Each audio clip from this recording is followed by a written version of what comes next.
상승의 종아 올려라 스타 골든벨 시간입니다. 오늘은 허인남 대표, 나연우 대표와 함께합니다. 최근 주식시장을 뜨겁게 달군 신조어가 있는데요. 이름하여 짠! 태조 이방원 두 분은 들어보셨나요? 네, 장면이 상당히 참신한데요. 올해 그 주식시장의 핫템으로 떠오르고 있는 주도 업종을 가리키고 있습니다. 네, 맞습니다. 이 조선 3대왕 태종 이방원에 빗댄 말로 올해 약세장에서도 꾸준히 상승세를 이어오면서 추가 상승 기대감을 키우고 있는 업종들을 말하는데요. 그렇다면 태조 이방원, 과연 어떤 업종들일지 지금부터 하나씩 자세히 살펴보도록 할까요? 먼저 태조 이방원의 태, 바로 태양광입니다. 최근 국내외 증시에서 친환경 관련주가 강세를 보이고 있는데요. 그 가운데서도 태양광 관련주가 또 가장 빛났던 것 같아요. 네, 미국 인플레이션 감축법으로 수혜 모멘텀으로 주가가 상승했습니다. 이 법안은 미국에서 온실가스를 감축 목표를 2030년까지 40% 감축 목표로 잡았는데요. 3,690억 달러, 그러니까 우리 돈으로 약 480조 규모를 투자한다는 소식에 대표적으로 신재생 에너지 섹터가 수혜 섹터로 인식되고 있습니다. 이렇게 화석 연료에서 친환경 에너지로의 에너지 패러다임 변화를 고려했을 때 태양광뿐만 아니라 풍력, 원자력, 수소 등은 함께 지켜봐야 할 에너지로 보실 필요가 있겠습니다. 그동안 큰 폭 상승으로 인해서 기술적 단기 과열권에 진입했고요. 중기적으로는 좋으나 매수는 약간 한 템포 늦춰서 접근하시는 전략이 좋아 보입니다. 네, 계속해서 올해 신주도주로 급부상하고 있는 또 다른 업종도 만나볼까요? 태조 이방원의 조, 바로 조선입니다. 올해 조선주는 준수한 수주 실적을 기록하면서 또 시장 대비 양호한 흐름을 보여줬는데요. 하반기에는 흑자 전환 전망까지 더해지면서 또 추가 상승 기대감을 키우고 있습니다. 자, 그럼 계속해서 만나볼 태조 이방원의 이, 짐작하실 것 같은데요. 바로 네, 2차 전지입니다. 2020년부터 시장의 주도주였던 2차 전지는 올해도 고성장을 또 이어가고 있죠. 그동안 허인남 대표님께서는 2차 전지주 계속해서 또 주목하고 계셨잖아요. 네, 신재생과 이제 2차 전지의 시장 주도력을 좀 계속 강조드렸고 또 올해 그 750포인트까지 코스닥 기준 750포인트까지 투매 구간에서 다시 한번 좀 핵심주로 좀 집중을 했습니다. 우선 나노 신소재 75,000원 그리고 또 코스모 신소재 이제 49,000원에 추천을 드렸고 모두 각각 9만 원, 6만 원 목표가를 도달을 했습니다. 네. 그리고 최근 2차 전지 업체들이 폐배터리 재활용 시장에 적극적으로 또 뛰어들고 있는데요. 폐배터리는 2차 전지 시장에서의 마지막 블루오션이다라는 평가도 나오고 있어요. 네, 전기차 급증에 따른 폐배터리 시장 함께 동반 성장이 전망되고 있습니다. 일반적으로 배터리 성능이 5년에서 10년이라고 하는데 보통 5년부터 이렇게 성능이 저하가 된다고들 말해요. 지금 테슬라 같은 경우에는 우리나라에 2019년에 처음 출시가 됐는데 슬슬 이젠 그 성능 저하 기한이 도래하고 있는 점. 그리고 폐배터리 산업이 매년 35% 성장이 전망되고 있습니다. 그중에서 전기차는 25%인데요. 그만큼 전기차 보급이 굉장히 빠르게 진행되고 있다, 이렇게 말씀드리고 싶습니다.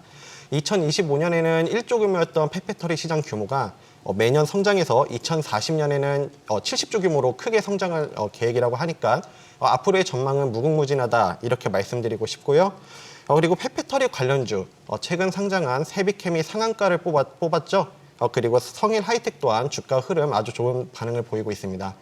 이런 주가들이 상징적인 의미를 갖고 갈 수 있겠고 앞으로의 이렇게 폐배터리 섹터의 성장은 무궁무진하다, 이렇게 말씀드리고 싶습니다. 네, 지금까지 태양광, 조선, 2차 전지까지 만나봤는데요. 이번에는 어떤 업종일까요?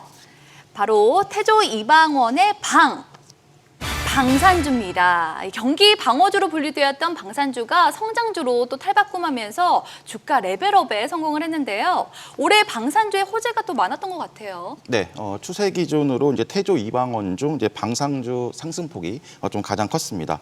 가장 중요한 건 이제 러시아의 이제 우크라이나 침공으로 인해서 유럽 나토 회원국 중심으로 해서 이제 국방력 강화에 대한 좀 관심이 높아졌습니다.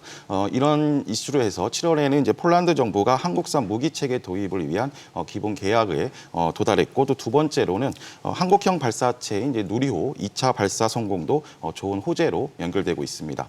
탑픽 종목군으로는 한국항공우주 그리고 하나에어로스페이스 그리고 LIG 넥스원이 탑픽 섹터 주도주로 형성하고 있습니다. 네, 이 말씀해주신 한국항공우주, 하나에어로스페이스, LIG 넥스원 이 방산주 3대장은 52주 신고가 행진을 이어가고 있는데요. 그 가운데 두 분이 생각하는 탑픽 종목도 확인해 볼까요? 네, 나연호 대표님은 하나에어로스페이스 그리고 허혜남 대표님은 LIG 넥스원이라고 말씀해 주셨는데 먼저 이유 들어볼게요. 네, 우선 LIG 넥스원은 이제 종합 방산 업체인데요. 2분기 우호적인 국내 방산 정책 성과로 이제 어닝 서프라이즈까지 이제 기록을 했습니다. 기존의 세 종목 중심으로 한 그 방산 주도주들이 대부분 신고가 랠리라 좀 가격적인 부담이 있지만 LIG 넥스원은 좀 업종 내 가장 저평가이라서 좀 기술적인 타점이 좀 좋다고 볼 수가 있겠습니다. 외국인의 꾸준한 매수세도 수급적으로 긍정적이고 기술적으로 85,000원 이하 조정 시 좀 종목군 성격상 장기 관점으로는 접근이 가능하겠습니다. 네, 나연호 대표님은 하나에어로스페이스요. 네, 하나그룹 하면 과거 한국화약이죠.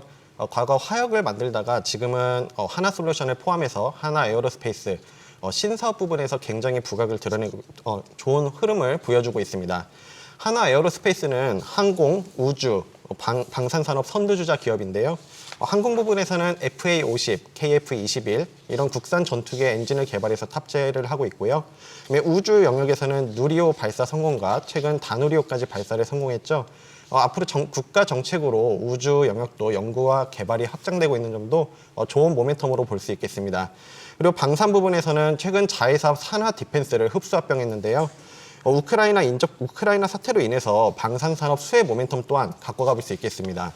우크라이나 인접국에서 지금 K9 인접국에 K9 자주포 수출이 많이 이루어지고 있고요. 유럽연합에서 방위비를 263조 이상 증액함에 따라 앞으로 추가적인 수주도 기대되고 있는 상황입니다. 네, 자 그럼 이제 마지막으로 만나볼 업종은 태조 이방원의 원이죠. 바로 원자력입니다. 이 윤석열 정부 최대 수혜주로 불렸던 원전 관련주가 새 정부 출범 이후 다소 주춤했는데요. 최근 원전 수출 기대감이 반영되면서 다시 반등세를 보이고 있습니다. 자, 이렇게 지금까지 올해 새롭게 주목받고 있는 주도 업종들에 대해 살펴봤는데요. 그렇다면 태조 이방원 가운데 남은 하반기 상승 골든벨을 가장 크게 울릴 업종은 뭘까요? 울려라 골든벨! 네, 허혜남 대표님은 태양광 그리고 나연우 대표님은 원자력을 선택해 주셨습니다. 이유 들어봐야겠죠? 네, 우선 태양광 중심으로 한 신재생 에너지 섹터 전체를 좀 관심을 가질 필요가 있겠습니다.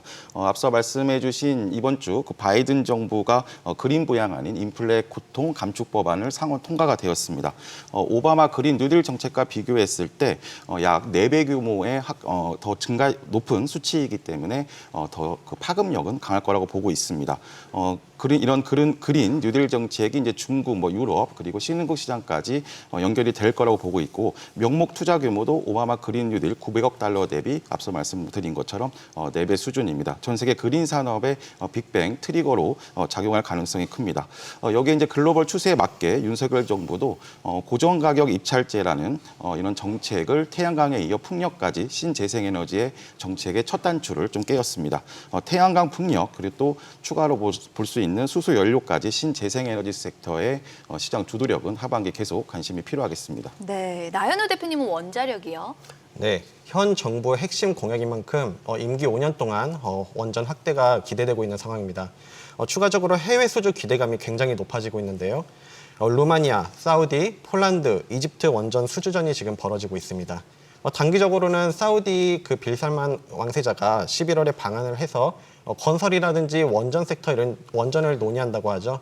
단기적인 모멘텀도 갖고 가볼 수 있겠고 현재 미국과 유럽연합에서 원전을 친환경 에너지로 인정을 했습니다. 그리고 원전은 지금 전 세계적으로 확대 추세이기 때문에 앞으로 지켜봐야 할 부분이라고 생각이 됩니다. 네, 이 올 하반기 에너지 섹터에 집중할 필요가 있어 보이는데요. 그렇다면 그 속에서 가장 눈여겨볼 탑픽 종목이 있다면 어떤 게 있을까요? 네, 우선 신재생 에너지 쪽으로 이제 현대에너지 솔루션과 이제 그 CS 베어링을 이제 추천을 드렸고 이제 오늘 후속주로 이제 잠시 후에 핵심주 코너에서 소개해드리도록 하겠습니다. 네, 잠시 후에 공개되는 신재생 에너지 섹터 내 핵심주 기대해 주시기 바라고요. 그렇다면 나현우 대표님이 원전 관련주에서 뽑은 탑픽은 뭘지 또 궁금해지는데요. 네, 저는 우진을 준비했는데요. 원전이 많이 늘어난 만큼 원전 해체 분야에서도 관심을 가져야 할 것 같습니다. 우진은 지금 전 세계 원전이 67%가 노후화가 진행되었다고 하는데요. 우진은 삼부토관과 원전 해체 사업 MOU를 체결한 적이 있고요. 추가적으로 후쿠시마 제염 설비 실증 시연 이력이 있습니다. 일본에서 지금 후쿠시마 오염수를 방류한다는 계획을 발표함에 따라서 이런 추가적인 이벤트도 기대감도 갖고 가볼 수 있겠고, 매매 노하우라고 하면 급등에 따라잡지 않고 저점에 매수하고 고점에 매도하는 전략이 좋아 보입니다. 네. 지금까지 시장을 뜨겁게 달군 주요 업종들을 만나봤는데요. 두 분의 의견은 참고 자료일 뿐 투자의 판단과 책임은 투자자 본인에게 있다는 점 말씀드리고요.